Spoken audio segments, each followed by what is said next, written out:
Program makan bergizi gratis sebenarnya lebih banyak manfaatnya atau kekurangannya. Jadi gini teman-teman, program makan bergizi gratis itu terlaksana dimulai sejak Januari 2025. Nah, sampai saat ini sudah berjalan 9 bulan.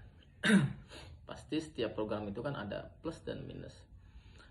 Beberapa manfaat makan bergizi gratis yaitu pertama, memberi gizi lebih pada anak-anak Indonesia. Yang kedua, membantu beban orang tua secara biaya juga. Yang ketiga, menggerakkan ekonomi. Di situ kan nelayan, petani, semuanya bisa dibeli. Menggerakkan ekonomi. Yang keempat, yaitu investasi jangka panjang, yaitu sumber daya manusia untuk jangka panjang.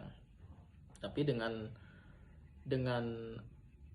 banyak manfaat itu, program yang mulia ini, yang baik ini oleh Pak Presiden Prabowo, sampai saat ini ya masih banyak berita-berita, informasi yang kita lihat, yang sedang disoroti, beberapa kurang dari makan bergizi gratis yang sudah terlaksana ini. Yang paling kita soroti yaitu kasus keracunan.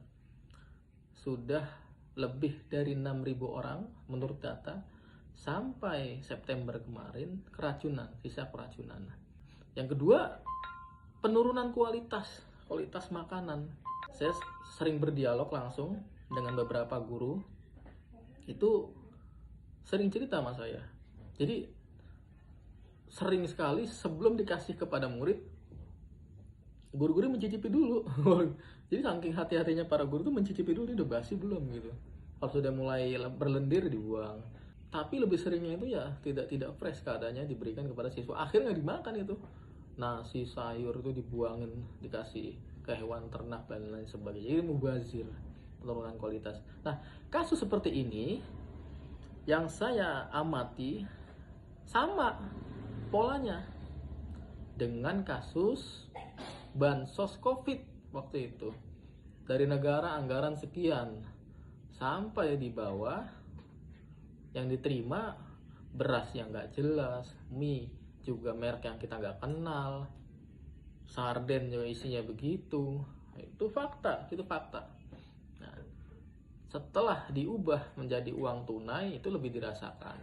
Nah, solusinya ini saya sebagai warga negara Indonesia yang mencintai tanah air ini, kalau menurut saya pribadi ya betul-betul evaluasi.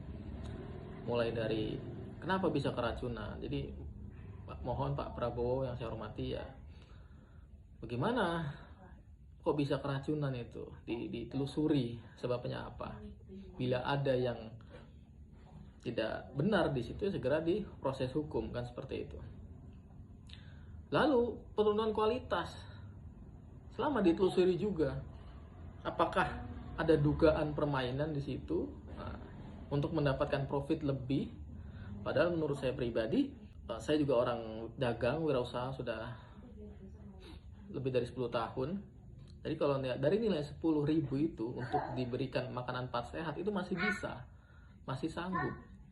Apalagi dalam jumlah besar, ayam itu kan bisa beli dalam jumlah banyak lebih murah. Sayur apalagi, beras pun apalagi, masih bisa. Kita sering lihat di jalan pun orang-orang yang jualan nasi bento itu 10.000 sudah enak, pakai ayam, ada sayurnya, jadi cukup sebenarnya. Nah, takutnya dugaan ada yang bermain. Nah, itu perlu diusut tuntas. Kalau memang oknumnya sangat banyak, ya alangkah baiknya dikembalikan menjadi uang, dikasih kepada orang tua dalam bentuk uang, tapi dengan syarat tetap setiap siswa membawa bekal ke sekolah. Jadi orang tua yang membuat, masak. Insya Allah kalau orang tua yang membuat kan gak mungkin asal-asalan masak beracun atau basi. Jadi seperti itu. Nah, gimana teman-teman dengan manfaat dari makan bergizi gratis? Nah, setuju dilanjutkan apa tidak?